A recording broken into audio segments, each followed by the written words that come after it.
যে সমাজে বিয়ে করা কঠিন ওই সমাজে জিনা করা সহজ, আর যেই সমাজে বিয়ে করা সহজ ওই সমাজে জিনা করা কঠিন, ঠিক কিনা? 8 লক্ষ টাকা মোহরানা দেয়া লাগবে, এত টাকা পামু কই? কিন্তু পরকিয়া করা সহজ। অবৈধ সম্পর্ক বিল্ড আপ করা, গার্লফ্রেন্ড বয়ফ্রেন্ড সম্পর্ক রাখা, বান্ধবীরে বাদাম খাওয়ালে আপনার সাথে চলে আসবে, ঠিক কিনা? তার মানে অল্প পয়সায় এই হারাম সম্পর্কগুলোকে অর্জন করা যায়। আর বিয়ে করতে চাইলে বাবা বলে আগে নিজের পায়ে দাঁড়া। তো এতদিন কার পায়ে দাঁড়াইছে? এই উঠতি বয়সের যুবক যুবতী, কিশোর কিশোরী, তাদের যৌবনের তাড়নায় যে পাপগুলো করে তার একটা পার্সেন্টেজ গুণা আপনার বাবা হিসেবে আপনার আমলনামাতেও আছে না নাই? এজন্য খবরদার, বিয়েটারে সহজ করে দিবেন, পরিবার গঠন করবেন।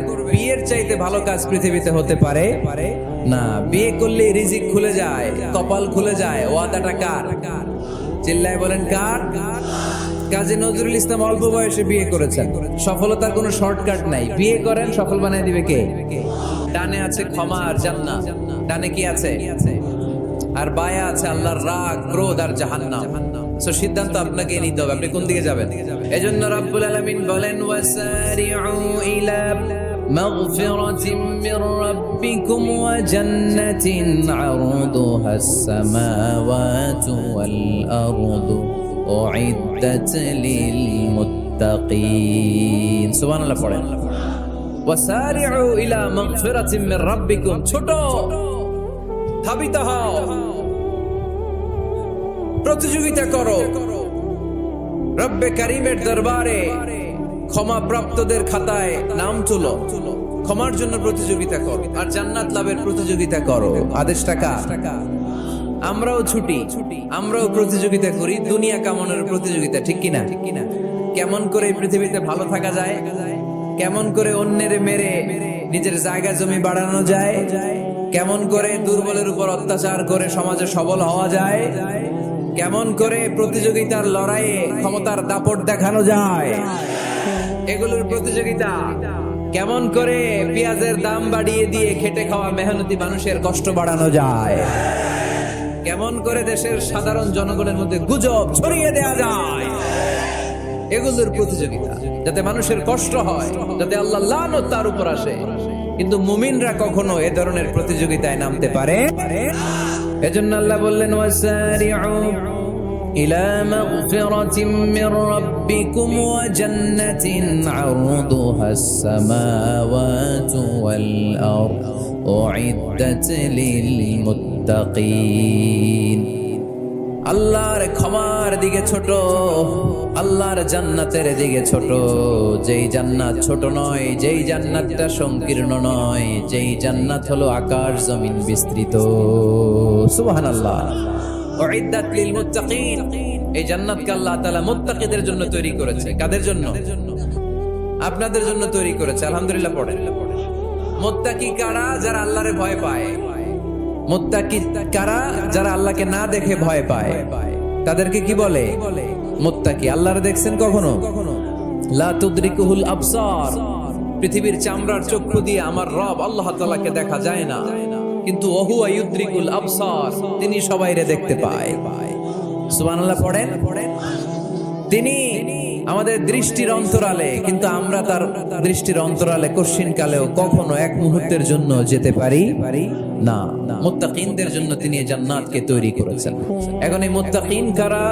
সেই মুত্তাকিনদের পরিচয় আল্লাহ তাআলা এই সূরার ভেতরে দিয়েছেন। আল্লাহ বললেন আমার মুত্তাকি বান্দার প্রথম গুণ আল্লাযীনা ইউনফিকুনা ফিস সাররাই ওয়াদ দাররাই ওয়াল কাযিমিনাল গায়য ওয়াল আফিনা আনিন নাস ওয়াল্লাহু ইউহিব্বুল মুহসিনিন। সুবহানাল্লাহ পড়েন।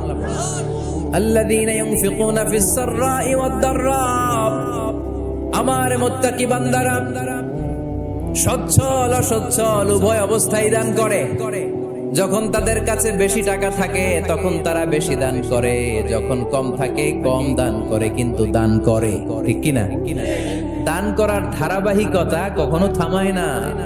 এখন আপনি সচ্ছল, অনেক টাকা, তো বেশি দেন। এক সময় অর্থের টানা পড়েন যাচ্ছে, সমস্যা যাচ্ছে, তো ওই সময় কম দেন। বছরে আপনি অবস্থা ভালো থাকলে 10,000 টাকা সাদাকা করেন, যখন অবস্থা খারাপ 10 টাকাও কি সাদাকা করা যাবে না? তার মানে ইনফিকুনা ফিস সাররাই ওয়াদ দাররা, সুখে দুঃখে সব সময় যে দেয় তার নাম মুত্তাকি।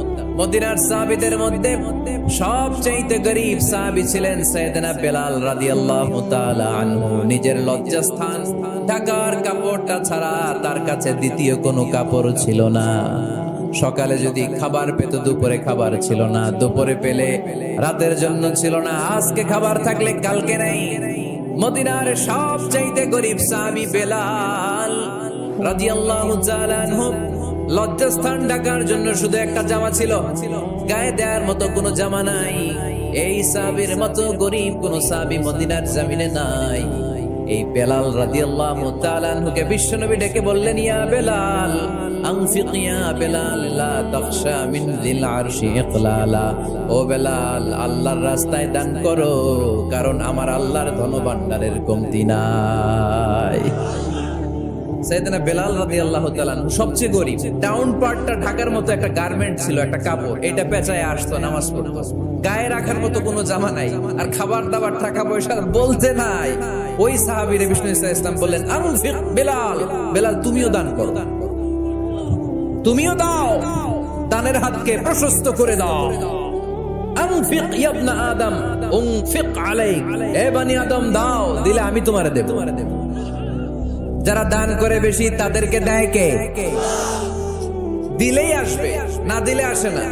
আপনি দেন, দেখবেন আসতে শুরু করছে। এটাই সিস্টেম, দিলে কমে না, না দিলে কমে। সুবহানাল্লাহ পড়েন। আপনার হাতে 5 কেজি ওজনের একটা জিনিস দেয়া হলো, আপনি এটারে ধরে রাখছেন, এটারে ধরে রাখলে আর কিছু নিতে পারবেন? এটারে দিয়ে দিলেই না আরেকটা ধরতে পারবেন। এজন্য আল্লাহ বললেন, ইনফিকুনা ফিস সাররাই ওয়াদ দাররা। আমার মুত্তাকি বান্দার প্রথম গুণ, তারা সুখে দুঃখে সব সময় দান করে, দানের ধারাবাহিকতা সব সময় অব্যাহত রাখে। যারা সুখে দুঃখে সচ্ছল অসচ্ছল সব অবস্থায় দান করে, তাদের নাম হলো মুত্তাকি। মুত্তাকিদের প্রথম বৈশিষ্ট্য দান করে। এই কিপটামি কৃপণতা ভুলে যান, দেন দেন না একটু, আপনারা দিবে কে? বিশ্বাস হয়? দিলে বাড়ে, দিলে না দিলে কমে, কারণ আপনি দিলে আপনারে দিবে কে? তবে গোপন অবস্থায় দেওয়াটা উত্তম। প্রকাশ্য দান করলে আল্লাহ কবুল করেন, ওইটাতেও সওয়াব আছে, কিন্তু গোপনে দান করলে বেশি খুশি হয় কে? গোপনে দান করলে আল্লাহর রাগ ক্রোধ কমে যায়। আপনার কোনো পাপের কারণে আল্লাহ যদি আপনার উপর রেগে থাকে, আপনি গোপনে কিছু দান করে দেন, ওই রাগটা মুহূর্তেই ঠান্ডা হয়ে যাবে। 7 শ্রেণীর ব্যক্তিকে আল্লাহ তাআলা আরশের নিচে ছায়া দেবে কিয়ামতের দিন, যেদিন আকাশের সূর্যটা মাথার কাছে চলে আসবে, জমিনটা তামার জমিন হয়ে যাবে, তৃষ্ণায় মানুষের জিহ্বা বের হয়ে কুকুরের মতো নাভির সামনে ঝুলতে থাকবে। সূর্যের প্রচন্ড কিরণ আর তাপে মাথার মগজগুলো গলে গলে নাকের ছিদ্র আর কানের ছিদ্র দিয়ে ভাতের মাড়ের মতো টপ টপ করে বেয়ে বেয়ে পড়বে। আল্লাহর আরশের ছায়া ছাড়া সেদিন আর কোনো ছায়া থাকবে না। বিষ্ণু বললেন, 7 শ্রেণীর ব্যক্তিকে আল্লাহ তাআলা সেদিন আরশের নিচে ছায়া দিবে। তার মধ্যে 1 শ্রেণীর ব্যক্তি হচ্ছে রাজুলুন তাসাদ্দাকা বিসাদাকা ফাআখফাহা। 1 শ্রেণীর ব্যক্তি হচ্ছে ওই ব্যক্তি যে গোপনে আল্লাহর জন্য দান করে। আযাব লা তা'লামু শিমালুহু মা তুনফিকু ইয়ামিনু, এমন গোপনে এসে আল্লাহর রাস্তায় দান করে দেয়, তার ডান হাত কি দান করেছে বাম হাত টের পায় না। ডান হাত কি দিল, বাম হাত দেখে নাই। অন্য মানুষ জানা তো দূরের কথা, এই গোপন দান আমার আল্লাহর কাছে খুব প্রিয়। এজন্য একটু দান করার অভ্যাস করেন, অল্প করে করেন। আজকে যে 5 টাকা দান করে দেন মসজিদে, 2 টাকার নোট থাকলে দান করে দেন, 1 টাকার পয়সা থাকলে দান করে দেন। দান করতেই হবে, কারণ মুত্তাকি হতে চাইলে এই দানের ধারাবাহিকতা কন্টিনিউয়াসলি এটা রাখতে হয়, এটা থামানো যায় না। সময় খারাপ, কম দিলাম, কিন্তু দিতে হবে। জীবনে আমাদের প্রত্যেকের এমন কিছু গোপন আমল ইবাদত আর দান সদকা করা দরকার, যেটা দুনিয়ার কেউ জানে না, জানে আমার রব আর জানি আমি। এরকম দান থাকার দরকার আছে না নাই? তোমার জীবনে এমন কোন গোপন সাদাকা আছে নাকি যেটা আল্লাহ ছাড়া কেউ দেখেনি? এই গোপন সাদাকাটা আল্লাহ খুব পছন্দ করে। তো রাতের আধারে রাস্তার পাশ দিয়ে হেঁটে যাচ্ছেন, মসজিদের দান বাক্সটা লেখা, উপরে সাইনবোর্ডে লেখা, মুক্ত হস্তে আল্লাহর ঘরের জন্য দান করুন। কেউ নাই, কাক পক্ষী নাই, রাত বাজে 2টা, হঠাৎ করে পকেট থেকে 1000 টাকার বা 100 টাকার কচকচে নোটটা আপনি দান করে দিলেন, ওই দানটা 1 কোটি টাকার দানের চেয়েও বড় দান। কারণ দুনিয়ার কেউ তখন দেখে নাই, দেখেছে কে? কেউ যেটা দেখে না সেটা দেখে কে? কেউ যেটা জানে না সেটা জানে কে? সবার চোখ ফাঁকি দেয়া গেলেও আমার আল্লাহর চোখ ফাঁকি দেয়া যায়? এজন্য দান করতে হবে একজনের খুশির জন্য। তিনি কে? এজন্য রব্বুল আলামিন বলেন, মাসালুল্লাযীনা ينفقون أموالهم في سبيل الله كمثل حبة أنبتت 7 سنابل في كل سنبلة 100 حبة والله يضاعف لمن يشاء والله واسع عليم سبحان الله পড়েন। আল্লাহ বলেন, এই যে তোমরা আমার রাস্তায় দান করো, এটার উপমা একটা চারা বীজের মতো। এই চারা বীজ জমিনে গেড়ে দিলে সেখান থেকে 60টা শীষ গজায়, প্রতিটা শীষ থেকে 100টা করে দানা হয়, প্রতিটা শীষে জন্ম নেয় শত শস্য দানা। সুবহানাল্লাহ। চারা বীজ ছিলেন না, মাটিতে ঢুকাই দিলেন, 60টা শীষ গজালো, প্রতিটা শীষে আবার 100টা করে দানা, মোট কটা হইলো? 700টা। এক চারা বীজ থেকে যেমনি 700 দানা গজায়, তেমনি 1 টাকা দান করলে এরকম 700 গুণ সওয়াব আপনার আমলনামায় ঢুকাই দিবে কে? যারা দুনিয়ার বুকে প্রকাশ্যে গোপনে দান করত, সচ্ছল আর অসচ্ছল অবস্থায় দান করত, কিয়ামতের দিন যখন তাদেরকে তাদের আমলনামা দেয়া হবে, আমলনামা দেখে বলবে, আল্লাহ এত সওয়াব দুনিয়ার বুকে আমি করি নাই, অন্য কারো আমলনামা তোমার ফেরেশতারা ভুল করে আমারে দিয়েছে। আল্লাহ এত আমলনামা তো আমি করি নাই, এত নেক কাজ কোথা থেকে আসলো? এটা আমার না, তোমার ফেরেশতারা ভুল করে আরেকজনেরটা গছাই দিয়েছে আমার। আল্লাহ বলবে, না, আমার ফেরেশতারা ভুল করে না। সুবহানাল্লাহ পড়ে। ফেরেশতারা কখনো ভুল করতে পারে না, এটা তোমারই আমলনামা, আমার আমলনামা, আমি তো এত সওয়াব করি নাই। আল্লাহ বললেন, তুমি যে ওই আমার খুশির জন্য দান করেছো, ওই ছোট্ট দানটাকে আমি বড় করে তোমার আমলনামায় ঢুকাই দিচ্ছি। আরো আস্তে কোন সুবহানাল্লাহ। হাদিসে এসেছে, কামা ইউরাব্বি আহাদুকুম ফুলুয়া, তোমরা যেমনি ছাগল পালো, বাছুর পালো, আল্লাহ তাআলা তোমাদের দানটাকে এরকম পেলে পুষে বড় করে। এজন্য আল্লাহ বললেন, আল্লাযীনা ইউনফিকুনা ফিস সাররাই ওয়াদ দাররা, মুত্তাকিদের প্রথম গুণ সচ্ছল আর অসচ্ছল উভয় অবস্থায় আল্লাহর জন্য তারা দান করে। মুত্তাকিরা শুধু সুখে দুঃখে সচ্ছল অসচ্ছল অবস্থায় তারা দান করে না। মুত্তাকি বান্দার 2 নাম্বার বৈশিষ্ট্য, তারা রাগকে হজম করে, ক্রোধকে নিয়ন্ত্রণ করে। সুবহানাল্লাহ। মুত্তাকিনরা অল্পতে চটে যায় না, হট টেম্পার্ড না। আমাদের অনেকে আছে হট টেম্পার্ড, কিছু বুঝলেও চেতে, না বুঝলেও চেতে। মুত্তাকিন বান্দারা রাগকে হজম করে। রাগ হওয়াটা খুব স্বাভাবিক, এটা ন্যাচারাল, এটা কি প্রাকৃতিক। আমাদের দেহে এক ধরনের হরমোন আছে, এটার নাম হচ্ছে অ্যাড্রেনালিন বলে এটাকে, অ্যাড্রেনালিন হরমোন। এই হরমোনটা যখন নিঃসরিত হয় তখন আমরা রেগে উঠি। এর আগে আমরা রাগি না। This adrenaline hormone triggers up your bodies fight response. এটা নিঃসরিত হলেই বডি তখন ফাইট করতে মন চায়, মনে চায় খায়া ফেলাই, মাইরা ফেলাই, দইরা ফেলাই। কিন্তু মুত্তাকি হতে চাইলে যখন তখন রেগে যাওয়া যাবে। ওয়াল কাযিমিনাল গায়জ, যুবক ভাইরা খেয়াল করে শোনো, মুত্তাকি হতে চাইলে 2 নাম্বার যে বৈশিষ্ট্যটা আমাদেরকে ধারণ করতে হবে সেটা হচ্ছে ওয়াল কাযিমিনাল গায়জ, রাগকে নিয়ন্ত্রণ করতে জানতে হবে। রাগ এটা ভয়ঙ্কর। অনেকে রাগ করতে করতে যে স্ট্রোক করে ফেলে, আছে না? হার্ট অ্যাটাক করে ফেলে। অনেকে রাগের মাথায় মারাও যায়, আছে না নাই? এটা ভয়ঙ্কর। এর আছে অনেক শারীরিক মানসিক অনেক প্রভাব, অনেক ক্ষতিকর প্রভাব আছে এই রাগের। রাগটা অনেকটা ঝড়ের মতো। কিসের মতো? ঝড় যেমনি একদিক থেকে এসে সব ভেঙে চুরে তছনছ করে লন্ড ভন্ড করে দিয়ে আরেক দিকে সাঁ করে চলে যায়, রাগও তেমন।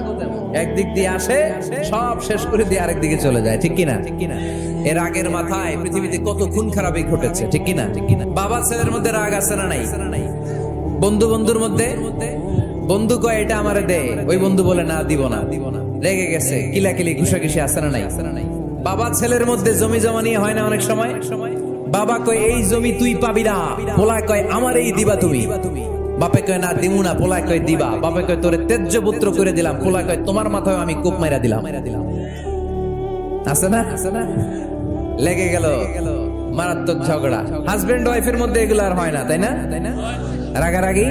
শয়তান চায় কি করে ফ্যামিলিকে ব্রেক ডাউন করা যায়, শয়তান একটা আরশের উপর বসে, অন্য শয়তানরা এসে বলে আমি ওজনে কম দেওয়াইছি, কারে কিছুই করস নাই।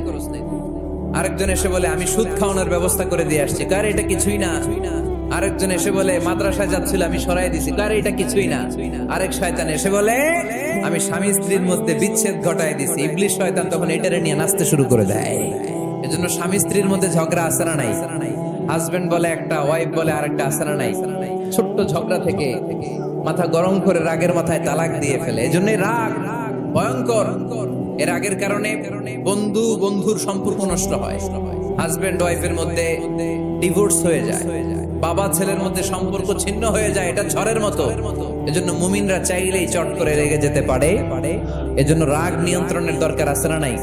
এজন্য আল্লাহ বললেন ওয়াল্লাযীনা ইউনফিকুনা আমওয়ালাহুম ফী আল্লাযীনা ইউনফিকুনা ফিস সাররাই ওয়াদ দাররাই ওয়াল কাযিমিনাল গায়যা ওয়াল আফিনা আনিন নাস। মুমিন বান্দার মুত্তাকিদের প্রথম গুণ দান করে, মুত্তাকিদের দ্বিতীয় গুণ তারা রাগকে হজম করে। সুবহানাল্লাহ পড়েন। আল্লাহ রাসূল বললেন লাইসা শাদীদু বিসসুরআ, কুস্তি খেলে যে অন্যকে মাটিতে শুইয়ে দিতে পারে সে আসল শক্তিশালী না। ইন্নামাশ শাদীদুল্লাযী ইয়ামলিকু নাফসাহু ইনদাল গাদাব, রাগের মাথায় যখন নিজেকে যে নিয়ন্ত্রণ করতে পারে আল্লাহর কাছে ওই ব্যক্তিটাই শক্তিশালী। কুস্তি খেলে আরেকজনের শোয়ায় দিলেন, এ শক্তিশালী না, বরং শক্তিশালী তো সে যে রাগের সময় নিজের উপর নিয়ন্ত্রণ রাখে। He can control himself in the time of anger. যখন সে রেগে যায় তখন সে নিজেকে নিয়ন্ত্রণ করতে পারে, সেই শক্তিশালী। কুস্তি খেলে আপনি হোতায় দিলেন আরেকজন, আপনি শক্তিশালী না। এজন্য রাগকে নিয়ন্ত্রণ করতে রাজি আছেন তো?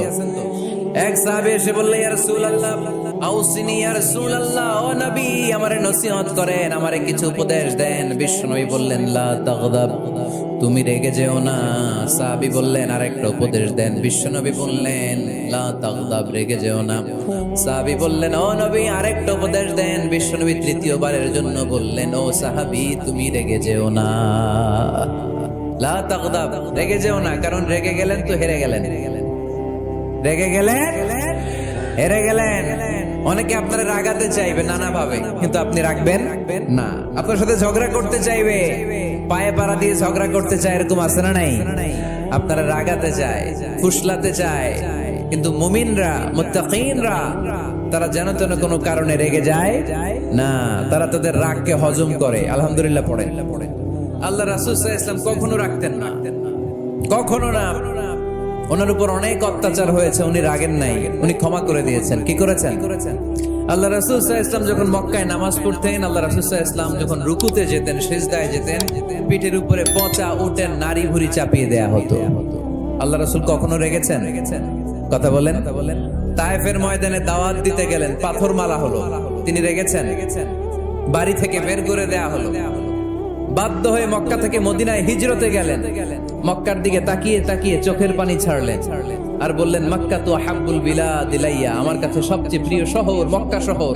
লাউলা উখরিজতু আমা খারাজতু, আমার যদি বের করে দেয়া না হতো মক্কা থেকে জীবনে কোনোদিন আমি বের হতাম না।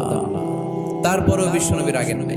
ব্ল্যাক ম্যাজিক করে 6 মাস বিশ্বনবীকে অসুস্থ করে রাখা হয়েছে, তিনি রাগেন নাই। আল্লাহ রাসূল সাল্লাল্লাহু আলাইহি ওয়াসাল্লাম একবার উটের উপর চড়ছিলেন। ইন দ্য মিন টাইম এক বেদুইন এসে বিশ্বনবীর গায়ের চাদর ধরে টান দিলেন।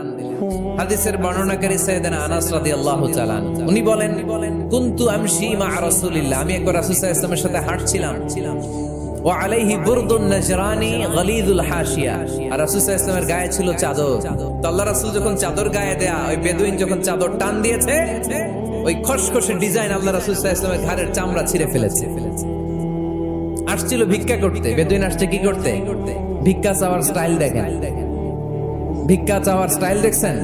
আল্লাহ রাসূল সাল্লাল্লাহু আলাইহি ওয়াসাল্লামের চাদর ধরে এমন টান মেরেছে, ওই খসখসে চাদরের দাগ বিষ্ণু সাল্লাল্লাহু আলাইহি ওয়াসাল্লাম ঘাড়ের মধ্যে বসে ঘাড়ের চামড়া ছিঁড়ে গিয়েছে। বিষ্ণু প্রচন্ড ব্যথা পেয়েছেন, কিন্তু কিছুই বলেন নাই। ফালতাফাতা ইলাইহি রাসূলুল্লাহ, আল্লাহ রাসূল তার দিকে তাকালেন, তাকিয়ে সুম্মা দাহিক, ছোট্ট একটা মুচকি হাসি দিলেন, মুচকি হাসি দিলেন। ভিক্ষা করতে আসছে, চাদর ধরে টান মেরা ঘাড়ের চামড়া ছিঁড়ে ফেলছে, আর বলতে শুরু করছে ইয়া মুহাম্মদ মুরলি মিন মালিল্লাহ, আল্লাহর যে সম্পদ আছে বাইতুল মালের সম্পদ থেকে আমার কিছু দাও, আমার কিছু নাই। আল্লাহ রাসূল সাল্লাল্লাহু আলাইহি ওয়াসাল্লাম ফাদাহিক, একটা মুচকি হাসি দিলেন, দিয়ে সে যা চেয়েছে তার হাতে সেটা উঠিয়ে দিলেন। চিল্লায় পড়েন সুবহানাল্লাহ। তার মানে আমার নবী সহজে রাখতেন না। ওনার গায়ের উপর, দেহের উপর অত্যাচার করা হলে বিষ্ণু ইসলাম কখনো রাগেন নাই। মারা হয়েছে, পাথর মেরে রক্তাক্ত করা হয়েছে, পিটানো হয়েছে, আল্লাহ রাসূল সাল্লাল্লাহু আলাইহি ওয়াসাল্লাম কখনো রাগেন নাই। তবে আল্লাহর জমিনে আল্লাহর বিধান লঙ্ঘিত হওয়া মাত্রই বিষ্ণু ইসলাম রেগে যেতেন। পড়েন আল্লাহু আকবার। আল্লাহর বিধান লঙ্ঘিত হতে দিতেন না। যেই লোকটা নামাজ পড়া অবস্থায় ওটের পচা নারী বুড়ি চাপিয়ে দিলে রাগেন না, যাকে পাথর মারা হলে রাগেন না, চাদর ধরে টেনে গায়ের চামড়া ছিঁড়ে ফেললে রাগেন না, ওই ব্যক্তিটা আল্লাহর জমিনে আল্লাহর আইনের বিরুদ্ধে কথা বললে রেগে যেতেন। কারণ এটা আল্লাহর আইন, আল্লাহর আইনে সবাই সমান, এখানে উঁচু নিচু, there is no difference between black and white. আল্লাহর চোখে সবাই সমান। ওইখানে প্রধানমন্ত্রী নাই, ওইখানে প্রেসিডেন্ট নাই, ওইখানে এমপি নাই, ওইখানে রিকশাওয়ালা আর প্রধানমন্ত্রী আর প্রেসিডেন্ট এক কাতারে দাঁড়িয়ে আল্লাহর সেজদা দেয়। চিল্লায় বলেন ঠিক কিনা? নিজেকে আক্রমণ করা হলে রাখতেন না, কিন্তু আল্লাহর জমিনে আল্লাহর বিধান লঙ্ঘিত হলে আল্লাহ রাসূল রেগে যেতেন। মদিনাতে এক মেয়ে চুরিতে ধরা পড়ল। চুরি করলে কি করতে হয়? আস-সারিকু ওয়াস-সারিকাতু ফাকতাউ আইদিয়াহুমা। বাংলাদেশে হাত কাটে? বাংলাদেশে এরকম চোর আছে না নাই? দেশের টাকা পাচার করে, আছে না নাই? হাজার হাজার টাকা কুচি কুচি করে বগুড়ার এক পানির মধ্যে, খালের মধ্যে দেখলাম। আহা, জনগণ খেতে পায় না আর মানুষ টাকা কুচি করে জঙ্গলে ফেলে দিয়ে আসে। এগুলো কত বড় টাকা! একটা চোর, ওকে ধরে যদি হাত কেটে টেলিভিশনে প্রচার করে দেয়া হতো, 17 কোটি মানুষ যদি দেখতো, এদেশে আর চোর খুঁজে পাওয়া যেত না। বনু মখজুমিয়া গোত্রের এক নারী চুরিতে ধরা পড়ল। সাহাবীরা যে বললে, ইয়া রাসূলুল্লাহ, অনেক বংশীয় মেয়ে, আপনি হাত কেটে দিয়েন না, মাফ করে দেন। কি করেন? আল্লাহ রাসূল সাল্লাল্লাহু আলাইহি ওয়াসাল্লামের চেহারাটা আগুনের গোলার মতো লাল হয়ে গেল। রেগে গেলেন। আল্লাহ রাসূল বললেন, এত বড় সাহস পেলে কোত্থেকে? এটা আল্লাহর আইন। চিল্লায় বলো, কার আইন? লাউ কানাত ফাতিমাতু বিনতি মুহাম্মদ সারাকাত লাকাতা মুহাম্মাদুন ইয়াদাহা। আরে বনু মখজুমিয়া গোত্রের মেয়ে তো দূরের কথা, আমার কলিজার টুকরা ফাতেমাও যদি চুরিতে ধরা পড়তো, আমি ফাতেমার ডান হাত কেটে দিতে 1 সেকেন্ডও দেরি করতাম না। কারণ বিধানটা কার? এত মাইট দেয়া হলো বিশ্বনবীকে, এত অত্যাচার করা হলো, তিনি রেগে যেতেন না। কিন্তু আল্লাহর জমিনে আল্লাহর বিধান লঙ্ঘিত হলে তিনি রেগে যেতেন। ঠিক কিনা? এজন্য আমাদের রাগটাও হতে হবে এমন, অপ্রয়োজনে আমরা রাখবো না। কিন্তু আল্লাহর জমিনে আল্লাহর বিধান যদি লঙ্ঘিত হয়, দুর্বলের উপর যদি সবলের অত্যাচার হয়, সমাজে যদি বিশৃঙ্খলা তৈরি হয়, তখন মুমিন রাগান্বিত হবে, বজ্র কণ্ঠে গর্জে উঠবে। চিল্লায় বলেন ঠিক কিনা? এছাড়া মুমিন রাগকে নিয়ন্ত্রণ করে। এটা মুত্তাকিদের বৈশিষ্ট্য। আল্লাযীনা ইউনফিকুনা ফিস সাররাই ওয়াদ দাররা। মুত্তাকিনদের প্রথম গুণ, তারা দান করে। 2 নাম্বার গুণ, রাগকে হজম করে। রাগকে হজম করতে রাজি আছেন সবাই? আল্লাহ রাসূল সাল্লাল্লাহু আলাইহি ওয়াসাল্লাম রাগ কমানোর কিছু পদ্ধতি আমাদেরকে শিখিয়েছেন। 2 সাহাবী ঝগড়া লাগলো, কথার পিঠে কথা, কথার নাম লতা। ঝগড়া করতে করতে এক সাহাবী রেগে মেগে আগুন। আল্লাহ রাসূল দেখতে লাগলেন আর বললেন, ইন্নী লা আ'লামু কালিমা লাউ ক্বালাহা লা যাহাবা দা আনহু। নিশ্চয়ই আমি এমন এক বাক্য জানি, এই বাক্যটা যদি এই সাহাবী পড়ে, তাহলে তার রাগ মুহূর্তের মধ্যে ঠান্ডা হয়ে যাবে। ওই সাহাবী বলল, ইয়া রাসূলুল্লাহ, বাক্যটা কি আমারে শিখিয়ে দেন, আমি চাই আমার রাগটা যেন থেমে যায়। আল্লাহর রাসূল বললেন, তুমি পড়ো, আউযু বিল্লাহি মিনাশ শাইতানির রাজীম। সবাই পড়েন, আউযু বিল্লাহি মিনাশ শাইতানির রাজীম। তাহলে রাগ কমানোর দোয়ার নাম কি? আউযু বিল্লাহি মিনাশ শাইতানির রাজীম। এটা হচ্ছে 1 নাম্বার ফর্মুলা। 2 নাম্বার ফর্মুলা হচ্ছে, বেশি রাগ চলে আসলে আপনি চুপ থাকবেন। Keep quiet, keep silent, cool down, relax করেন, থামেন। অশ্রাব্য ভাষায় গালিগালাজ করবেন না। অনেকে রেগে গেলে গড়গড় করে কি যেন বলে, গালিগালাজ করে, 14 গোষ্ঠী উদ্ধার করে স্যার। আছে না নাই? না, এই গালিগালাজ যখন কন্টিনিউ করবেন আর বাড়তে থাকবে আপনার রাগ। আপনি একটু থামেন, stop, relax and keep quiet. ইদা গাদিবা আহাদুকুম ফালিয়াসকুত, বলেছেন মুহাম্মদ সাল্লাল্লাহু আলাইহি ওয়াসাল্লাম। তোমাদের কেউ যখন রেগে যায়, সে যদি রাগ থামাতে চায়, সেজন্য চুপ থাকে। সেজন্য কি থাকে? তাহলে বেশি রাগ আসলে কি গালি গালাজ করবেন, চিল্লা পাল্লা করবেন, 14 গোষ্ঠী নিয়ে গালি দিবেন, কি করবেন? 3 নম্বরে বিষ্ণু ইসলাম বললেন তোমার কার্যক্রম কমিয়ে দাও, লোয়ার ইউর অ্যাকশন, অ্যাকশন কমাও, ডাইরেক্ট অ্যাকশনে যাও না। ওমরে ফারুক যখন খলিফা রাদিয়াল্লাহু তাআলা আনহু, এক লোক তার স্ত্রীকে 100 তালাক দিয়েছে। স্ত্রী এসে ওমরে ফারুককে বললেন, ইয়া আমিরাল মুমিনিন, বিচার করেন। কি বিচার?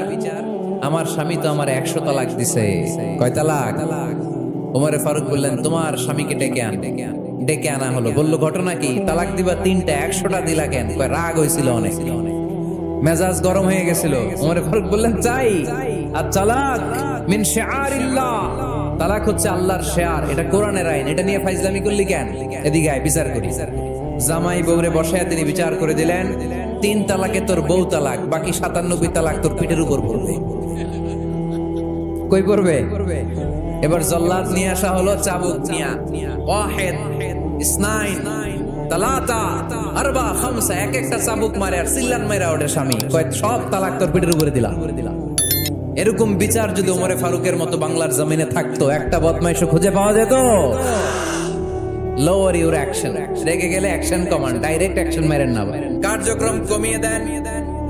আল্লাহ রাসূল সাল্লাল্লাহু আলাইহি ওয়াসাল্লাম বললেন, ইযা গাদিবা আহাদুকুম ওয়া হুয়া কায়েম, দাঁড়িয়ে থাকা অবস্থায় যদি কেউ রেগে যায়, ফালিয়াজলিস, সেজন্য বসে যায়।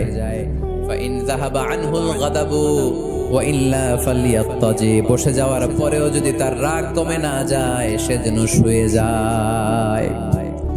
সুবহানাল্লাহ পড়েন। দাঁড়িয়ে থাকা অবস্থায় রাগ আসলে কি করবেন?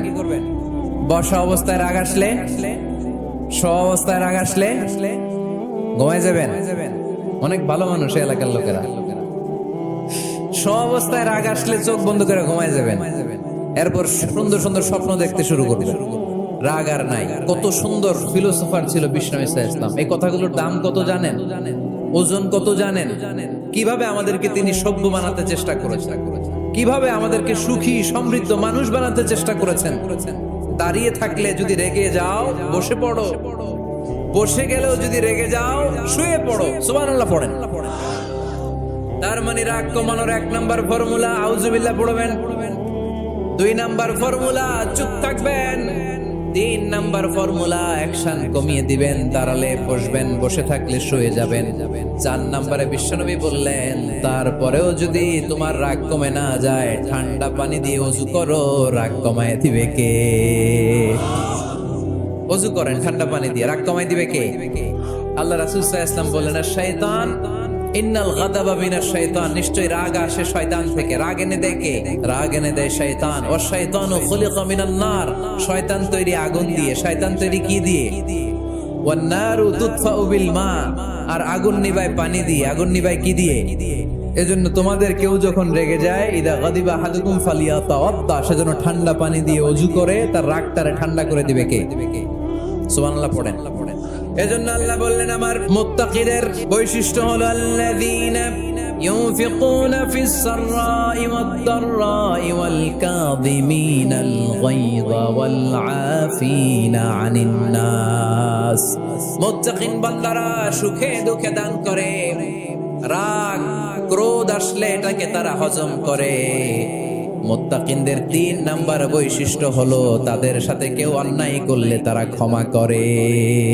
নাকি অন্তরের মধ্যে দুঃখ কষ্ট রেখে দিবেন? অনেকে আছে অতীতের কষ্ট ভুলতে চায় না, ভুলতে পারে না। কেউ আপনারে ধমকি দিছিল, কেউ আপনার সাথে খারাপ আচরণ করছিল, কেউ আপনারে গালি দিছিল, অনেকে এটারে পেলে পুষে অন্তরে বড় করে রাখে। আছে না নাই? ভুলতে চায় না।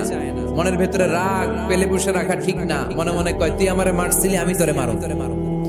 তুই আমারে অপমান করছিলি ওই দিন, যদি একদিন সুযোগ পাই তোরে হতা এলামু। আছে না এরকম? সেই 20 বছর আগে আপনারা সব অপমান করছে, ওইটারে পেলে পুষে আপনি অন্তরে নিয়ে বয়ে বেড়াচ্ছেন। আর এই হিংসা ক্ষোভ যদি রাগ ভিতরে রাখেন, এটা আপনারা জ্বালায় দেয় ভিতরে, জানেন? আর যদি আপনি ক্ষমা করে দেন, একেবারে ঠান্ডা। জানেন এই ফর্মুলা আপনারা?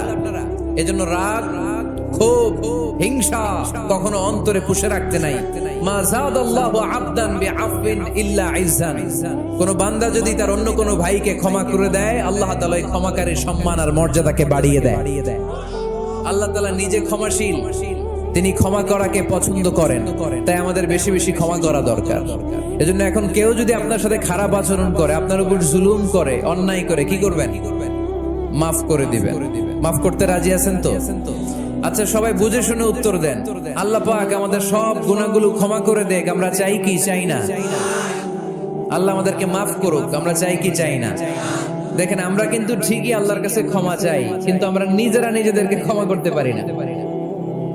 নিজেরা নিজেদেরকে ক্ষমা করি না। সে আমার সাথে খারাপ আচরণ করছে, আমি ক্ষমা করতে পারি না।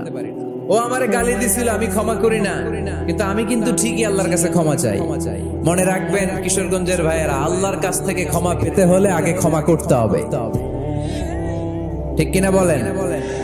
আল্লাহর কাছ থেকে ক্ষমা পেতে হলে আগে কি করতে হবে? ক্ষমা করে দিতে হবে। আল্লাহুম্মা ইন্নাকা আফুন তুহিব্বুল আফওয়া ফাআফু আন্নি। হে আল্লাহ, আপনি ক্ষমাশীল, আপনি ক্ষমা করাকে পছন্দ করেন। আল্লাহ, আপনি আমাকে ক্ষমা করে দেন। কদরের রাত্রে আমরা এই দোয়া করি না যে আল্লাহ আপনি ক্ষমাশীল, আল্লাহ আপনি ক্ষমা করাকে পছন্দ করেন, আল্লাহ আপনি আমাকে ক্ষমা করে দেন। আল্লাহর কাছে আমরা ক্ষমা চাই, কিন্তু আমরা নিজেরা নিজেদেরকে ক্ষমা করতে পারি না। আপনি যদি মুত্তাকি হতে চান, আগে মানুষকে ক্ষমা করতে হবে। রাজি আছেন তো? আল্লাহ রাসূল সাল্লাল্লাহু আলাইহি ওয়াসাল্লাম যে কোনো পরিস্থিতিতে, যে কোনো অত্যাচারের বিপরীতে তিনি ক্ষমা করে দিতেন। সুবহানাল্লাহ পড়েন। মুত্তাকিদের 5টা বৈশিষ্ট্যের কথা বলেছিলাম। কয়টা? 1 নম্বরে দান করে, 2 নম্বরে রাগকে কমায়, 3 নম্বরে কি করে দেয়? ক্ষমা করে দেয়, মাফ করে দেয়। এজন্য মাফ করার বৈশিষ্ট্য অর্জন করতে হবে। প্রিয় ভাইরা, আমরা অনেকেই অন্যের ব্যাপারে অনেক তিক্ত অভিজ্ঞতা, আমারে গালি দিয়েছিল, আমারে ঠকাইছিল, এগুলো ভুলতে পারি না। আছে না নাই? এগুলো ভুলে যান। ভুললে দেখবেন সব ঠান্ডা, হৃদয়টা ঠান্ডা। এবং এটা গবেষণায় প্রমাণিত হয়েছে, যারা অন্যকে ক্ষমা করে দেয় এরা স্বস্তিতে থাকে, এদের কোনো মেন্টাল স্ট্রেস থাকে না, এদের হার্ট অ্যাটাক হয় না, এরা স্ট্রোক করে না। আলহামদুলিল্লাহ পড়ে। আল্লাহ রাসূল সাল্লাল্লাহু আলাইহি সাল্লাম একটা ভরা মজলিসে বললেন, এখন এক সাহাবী এসে এখানে বসবে, এই সাহাবীটা জান্নাতি। সব সাহাবারা অবাক, না জানি তিনি কার কথা বললেন। সবাই দেখতে পেলেন, ইন দ্য মিন টাইম এক আনসারী সাহাবী এসে এই জায়গাটাতে বসলো। তার কয়েকদিন পরে আরেকটা ভরা মজলিসে আল্লাহ রাসূল বললেন, এখন এই মাত্র এক সাহাবী এসে এখানে বসবে, এই সাহাবীটা জান্নাতি। ঠিক ওই দিনও ওই আনসারী সাহাবীটা এসে ওইখানে বসেছে। আবার কয়েকদিন পরে আল্লাহ রাসূল সাল্লাল্লাহু আলাইহি ওয়াসাল্লাম বললেন, এই মুহূর্তে এই মজলিসে এমন এক সাহাবী ঢুকবে, এই সাহাবীটা জান্নাতি। সবাই খেয়াল করে দেখলো, ওই যে আনসারী সাহাবীর কথা রাসূল সাল্লাল্লাহু আলাইহি ওয়াসাল্লাম আগে বলেছিলেন, ওই সাহাবী এসে ইন দ্য মিন টাইম ওই জায়গায় বসেছে। চিল্লায় পড়েন সুবহানাল্লাহ। সব সাহাবীরা অবাক হয়ে গেলেন। ঘটনা কি? কি এমন গোপন আমল করে এই সাহাবী, যে গোপন আমলের কারণে 3টা ভরা মজলিসে বিশ্বনবী এই সাহাবীকে বললেন জান্নাতি। সাইয়েদনা আব্দুল্লাহ ইবনে আমর ইবনুল আস গোপন তথ্য বের করার জন্য এই সাহাবীর বাড়িতে চলে যেয়ে সাহাবীকে সালাম দিয়ে বললেন, ও আনসারী সাহাবী, আমার বাবার সাথে আমার ঝগড়া হয়েছে, আমি 3 দিনের জন্য তোমার বাড়িতে মেহমান হতে চাই। কয়দিনের জন্য? 3 দিন। ওই আনসারী সাহাবী বলল, আহলান ওয়া সাহলান, খুশামদেদ, আপনি আমার মেহমান হবেন, এটা তো আমার সৌভাগ্য। আসেন, থাকেন, এই ঘরে আমি থাকি, এই ঘরটা ফাঁকা, আপনি এখানে থাকেন। এবার আব্দুল্লাহ ইবনে আমর ইবনুল আস খেয়াল করলেন, কোন গোপন আমল করে কিনা, কোন নেক আমল আছে কিনা এই সাহাবীর, যে কারণে 3বার বিশ্বনবী এই সাহাবীরে জান্নাতি বলেছে। 3 দিন টানা 3 দিন লক্ষ্য করার পরে সাইয়েদনা আব্দুল্লাহ ইবনে আমর ইবনুল আস এই সাহাবীর মধ্যে তেমন বিশেষ কোনো নেক আমল, গোপন আমল আর দেখতে পায় নাই। 3 দিন যখন শেষ, যাওয়ার পথে বলে, ভাই আসলে আমার আব্বার সাথে আমার তেমন কোনো ঝগড়া টগড়া হয় নাই, ঝগড়া টগড়া কিছু না, আমি বিশেষ একটা কারণে এসেছি। 3বার বিশ্বনবী তোমাকে জান্নাতি বলে ঘোষণা করেছে, আমি দেখার জন্য এসেছি যে তুমি কি আমল করো, কিন্তু আমি তো বিশেষ কোনো আমল দেখলাম না। নামাজের সময় নামাজ পড়ো, তাহাজ্জুদের সময় তাহাজ্জুদ পড়ো, কোরআন তেলাওয়াতের সময় কোরআন তেলাওয়াত করো, আমি যা ইবাদত করি তাই তো করো, বরং আমার চেয়ে আরো কম করো। কি এমন তোমার আমল যে আমলের কারণে বিশ্বনবী তোমারে জান্নাতি বলেছে? সাহাবীটাকে বলে, আব্দুল্লাহ, আমার জীবনে বিশেষ কোনো আমল নাই, এমন কোন আমল আমি আমার জীবনে করি নাই যে আমলের কারণে বিশ্বনবী আমারে জান্নাতি বলে ঘোষণা দিতে পারে। তবে হ্যাঁ, এমন একটি আমল আছে, প্রতি রাতে ওই আমলটা করে আমি বিছানায় ঘুমাতে যাই, প্রতি রাতে এশার নামাজের পরে আমি যখন আমার বিছানায় ঘুমাতে যাই, আমি আমার অন্তরে কারো ব্যাপারে কোনো ঘৃণা, কোনো ক্ষোভ আমার অন্তরে পুষে রাখি না। সুবহানাল্লাহ পড়েন। কোনো ক্ষোভ, কোনো ঘৃণা, কোনো হিংসা, কারো ব্যাপারে অহংকার, জেলাসি, এগুলো অন্তরে নিয়ে আমি ঘুমাই না। আমি যখন ঘুমাতে যাই, আমি সবাইরে ক্ষমা করে দিয়ে, মাফ করে দিয়ে ঘুমাতে চলে যাই। হয়তো এই আমলটা আল্লাহ তাআলার কাছে অত্যন্ত প্রিয় হতে পারে। এই কারণেই হয়তো বিশ্বনবী আমাকে জান্নাতি বলে ঘোষণা করেছে। চিল্লায় পড়তে হবে আল্লাহু আকবার। এজন্য রাতের বেলায় যখন বিছানায় যান, সব ভুলে যান। কে গালি দিছিল ভুলে যান, কে ঠকাইছিল ভুলে যান, কে অপমান করেছিল ভুলে যান, কার সাথে মারামারি হয়েছিল ভুলে যান।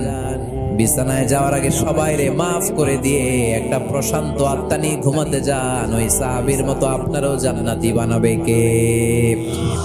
এজন্য আল্লাহ বললেন, আল্লাযীনা ইউনফিকুনা ফিস সাররাই ওয়াদ দাররাই ওয়াল কাযিমিনাল গায়যা ওয়াল আফিনা আনিন নাস ওয়াল্লাহু ইউহিব্বুল মুহসিনিন। আমার মুত্তাকি বান্দারা সব সময় দান করে, আমার মুত্তাকি বান্দারা রাগকে নিয়ন্ত্রণ করে, আমার মুত্তাকি বান্দারা অন্যের ব্যাপারে অন্তরে হিংসা বিদ্বেষ পুষে রাখে না, আমার মুত্তাকি বান্দারা সবাইকে ক্ষমা করে দেয়। 4 নম্বর আল্লাহ বললেন, ওয়াল্লাযীনা ইযা ফাআলু ফাহিশাতান আও যালামু আনফুসাহুম যাকারুল্লাহা ফাস্তাগফিরু লিযুনুবিহিম। যদি তোমরা মুত্তাকি হতে চাও, মুত্তাকি বান্দার 4 নম্বর গুণ, তারা যদি কোনো অশ্লীল কাজ করে, পাপ করে, সাথে সাথে ক্ষমা চায় কার কাছে? যত পাপ আমরা করি না কেন, ক্ষমার দরজা আমাদের জন্য খোলা রেখেছে কে? সব সময় খেয়াল রাখবেন, কিশোরগঞ্জের যুবক ভাইয়েরা, পাপ হয়ে যেতে পারে, এটা ভেরি সিম্পল। তুমি মিথ্যা বলে ফেলেছো, খাদ্যে ভেজাল দিয়েছো, ওজনে কম দিয়েছো, পরকিয়া করেছো, অবৈধ দৈহিক সম্পর্ক করেছো, ব্লু ফিল্ম দেখেছো, নিজের উপর নফসের উপর জুলুম করেছো, তারপরেও তোমার জন্য ক্ষমার দরজা খোলা রেখেছে কে? মনে রাখতে হবে, আমাদের পাপ যত বড় হোক, তার রহমতের দরিয়া তার চাইতেও বড়, ঠিক কিনা? আমাদের গুনাহ আর অন্যায় যদি হয় খালের পানির সমান, বিলের পানির সমান, আল্লাহর দয়া সাগরের পানির সমান। আমাদের অন্যায় আর পাপ যদি হয় পাহাড়ের সমান, আমার রবের দয়া আকাশের সমান, ঠিক কিনা? বিষ্ণু বলেছেন, কুল্লুকুম খাত্তাউন ওয়া খায়রুল খাত্তাইন আত-তাওয়াবুন। তোমরা সবাই পাপী। আমরা সবাই কি? আওয়াজ করে বলেন না, আমরা সবাই কি? আমরা যে পাপী, এটা বলতে আপনাদের লজ্জা লাগে? আমরা সবাই কি?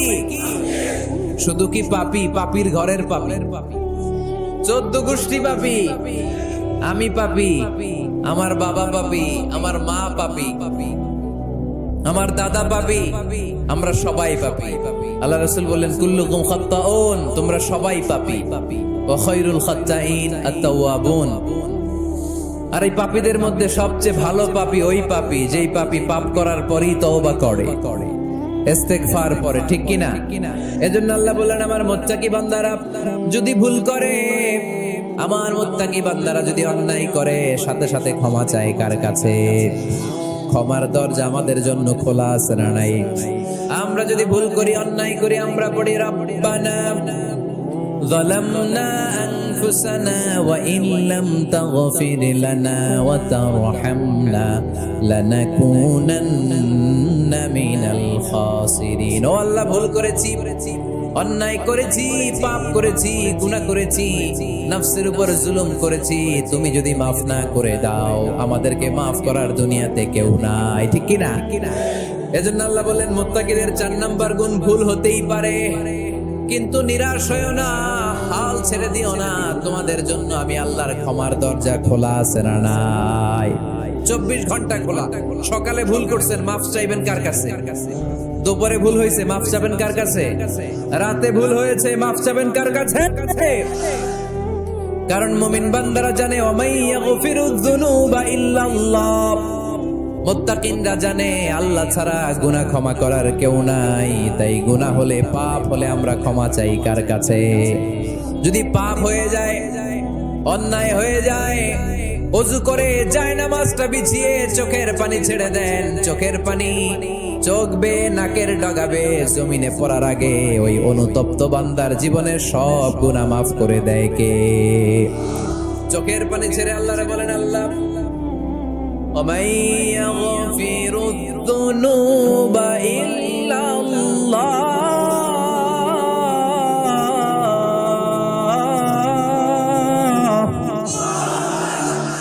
ওমাই ইয়াগফিরুদ যুনুবা ইল্লাল্লাহ। আল্লাহ ছাড়া গুনাহ ক্ষমা করার আর কোন দ্বিতীয় মাবুদ আমাদের আর আছে নাকি? চোখের পানি ছেড়ে দিয়ে আল্লাহর ডেকে বলেন, আল্লাহ আমি ছাড়া তোমার গোলামের অভাব নাই, অভাব আছে? আমি ছাড়া তোমার বান্দার অভাব নাই, আমি ছাড়া তোমার গোলামের অভাব নাই, কিন্তু তুমি ছাড়া আমার কোনো রব নাই, ঠিক কি না? আমার গুনাহ ক্ষমা করার মতো দ্বিতীয় কোনো মালিক নাই, দ্বিতীয় কোনো রব নাই, দ্বিতীয় কোনো প্রভু নাই। তুমি যদি ফিরিয়ে দাও কোথাও যাওয়ার জায়গা নাই, ঠিক কি না? এভাবে চোখের পানি ছেড়ে ক্ষমা চাইলে মাফ করে কে? আল্লাহ বলে মুত্তাকিদের ভুল হতেই পারে, মানুষ মাত্রই ভুল হয়, কিন্তু ভুল হওয়া মাত্রই তারা আমার কাছে ফিরে আসে, তারা আমার কাছে ক্ষমা চায়। ওয়ালাম ইউসিররু আলা মা ফাআলু ওয়া হুম ইয়ালামুন। ৫ নাম্বার বৈশিষ্ট্য হলো জেনে বুঝে ক্ষমা চাওয়ার পরে ওই পাপ কাজ দ্বিতীয়বার আমার বান্দারা করে না, ঠিক কি না? ওয়ালাম ইউসিররু আলা মা ফাআলু ওয়া হুম ইয়ালামুন। ৫ নাম্বার বৈশিষ্ট্য, মুত্তাকিদের সর্বশেষ বৈশিষ্ট্য হচ্ছে জেনে বুঝে তারা পাপ কাজ রিপিট করে না। কারণ আপনি যখন তওবা করবেন, আপনি যখন ক্ষমা চাইবেন, আপনি আল্লাহর কাছে ওয়াদা করবেন, আল্লাহ ভুল হয়েছে, অন্যায় হয়েছে, চোখের পানি ছেড়ে আল্লাহ তোমার কাছে ক্ষমা চাই, তুমি ছাড়া ক্ষমা করার কেউ নাই, আল্লাহ তুমি আমারে মাফ করে দাও, পারতো পক্ষে এই পাপ কাজ, এই ভুল কাজ আমি আর করব না। ওয়ালা মিসরু আলা মা ফাআলু ওয়া হুম ইয়ালামুন। তাফসীর ইবনে কাসীর এসেছে ওয়ালা মিসরু মানে ওয়ালা ইস্তামিরু আলা মা ফাআলু ওয়া হুম ইয়ালামুন, জেনে বুঝে ওই পাপ কাজ কন্টিনিউ করে না। আপনি সকালে ভুল করছেন, আল্লাহর কাছে মাফ চাইলেন, বিকেলে ওইটা আবার করা যাবে? সকালে খাদ্যে ভেজাল দিবেন, বিকেলে মাফ চান, এরপরের দিন আবার ভেজাল দেন, আবার মাফ চান, তারপরের দিন বাজারে আবার ভেজাল দেন, তারপরে মাফ চান। এরকম করলে মুত্তাকি হওয়া যাবে নাকি? না। একবার যখন আমি আমার ভুল বুঝতে পেরেছি, আমি চোখের পানি ছেড়ে আল্লাহর কাছে ক্ষমা চাবো, আর জীবনে ওই পাপ কাজ আমার দ্বারা হবে না। চিল্লায় বলেন ঠিক কিনা? এই 5টা গুণ যার মধ্যে থাকবে তাদেরকে বলে মুত্তাকি। তাদেরকে কি বলে? তাদের জন্য ক্ষমা আর জান্নাত প্রস্তুত করে রেখেছে কে? এই ক্ষমা আর জান্নাত হচ্ছে ডান দিক, আর বাম দিকে আছে জাহান্নাম। এখন আমাদের সিদ্ধান্ত নিতে হবে, আমরা ডানে যাব না বায়ে যাব। কিশোরগঞ্জের ভাইয়েরা আওয়াজ করে বলেন, আমরা কি ডানে যাব না বায়ে?